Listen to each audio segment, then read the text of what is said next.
I'm German homelos. I drink coffee and I know things. მე-12 ეპიზოდის თემა არის რატომ ტკენენ კარგ ადამიანებს. ამ სოფლის სულს სძულს სიყვარული, სინათლე და სიკეთე. რაც ვლინდება ასე უბრალოდ რომ თქვათ კარგი ადამიანების სახით, ფორმით, გზით. სიკარგე რაც ასეთ ადამიანებშია, მოდის მხოლოდ და მხოლოდ უფლისგან, იესო ქრისტესგან. ესე იგი, ყოველი ასეთი კეთილი და სუფთაგულის ადამიანის არსებობით მტკიცდება და ვლინდება ღმერთის ადამიანების მიმართ სიყვარული და ასევე ის, თუ როგორ მნიშვნელოვნად მოქმედებს ადამიანის მთლიან სახეპიროვნულობაზე უფლის რწმენა, მასთან სიახლოვის სურვილი. ამგვარად ესეთი ადამიანები სხვა ადამიანებში იწვევენ სიხარულის, სიმშვიდის განცდას, სიცოცხლის ხალის უმატებენ, შემართებას და იმედს უვითარებენ, უბრალოდ მათი არსებობით, რომ როგორ რთულადაც არ უნდა მიდიოდეს ცხოვრება, ღმერთი გვყავს ჩვენ და ეს ერთ დღესაც ყველაფერი კარგად იქნება.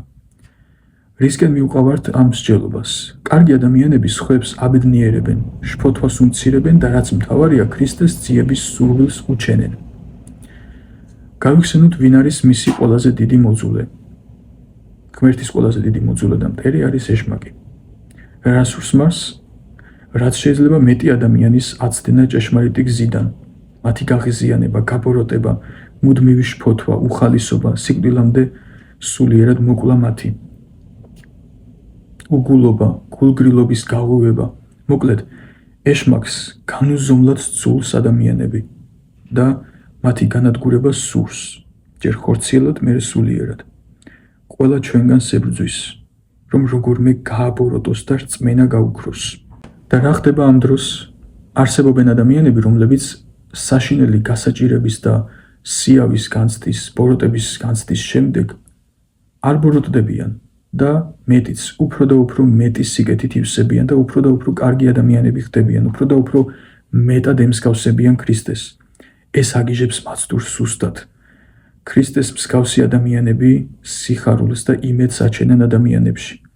ეს ერთი, რის გამოც სძულს ეშმაკს ისინი და მეორე, ის არის, რომ ადამიანები არიან მტკიცებულება, ასეთი ადამიანები არიან მტკიცებულება, შეხსენება, რომ ის ღმერთთან ბრძოლაში დამარცხდა, რომელიც ადამიანის გულში იმართება, როგორც ადრე ვთქვით.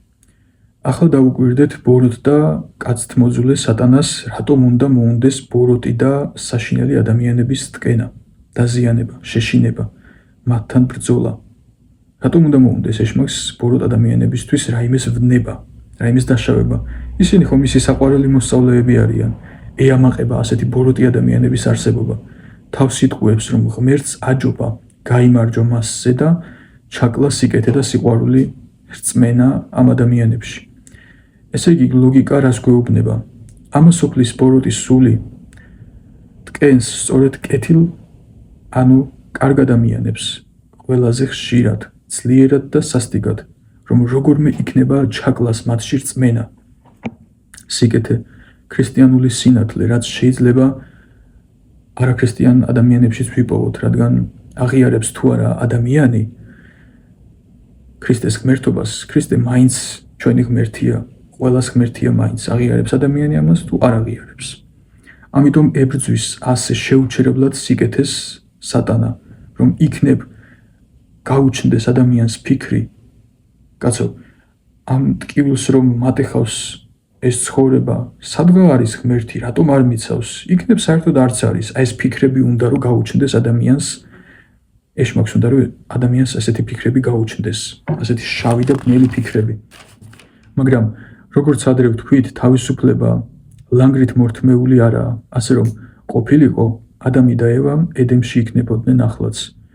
ღმერთს გონებრივად ძლიერები და სულიერად მტკიცეების სურს რომ ვიყოთ, რაც შრომის და გამოცდის გარეშე შეუძლებელია, მართლა შეუძლებელია.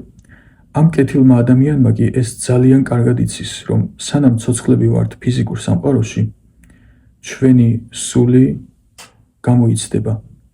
ჩვენს ყოველთვის მუდმივად გამოვიცდებით. ამიტომ არ უშლის ეშმაკს ადამიანების ტკენას, ამით გვააშკარავებს როგორები ვართ და როგორები ვართ სინამდვილეში და თუ მოვიდომებთ, როგორები შეგვიძლია გავხდეთ. იტყვიან, ეგ რანაირი სიყვარულია თუ ამ ბოროტ არსებას თავისი ქმნილებების დაზიანების უფლებას აძლევსო. აქ უნდა დავინახოთ ერთი დიდი პატარა სიმართლე. ღმერთი არასდროს მოგვივლენს ისეთ ტკივილს, ისეთი ზიანის მოყენების საშუალებას არ მისცემს ეშმაკს, რომელსაც იცის, რომ ვერ გავუძლებთ. ამიტომ პატარა გასაჭირებზე, თუნდაც დიდზე, გავბოროტდებით, ჩავიქნევთ ხელს და მოვიწყენთ. გვიტრიალებდეს ფიქრი, რომ ეს ჩვენი პიროვნული და სულიერი ზრდისთვის საჭირო გამოცდები და მოვლენებია. ჩვენს სასიკეთოდ ტრიალდება საბოლოო ჯამში. რაც არ უნდა მოხდეს და როგორ გულნათკენადაც არ უნდა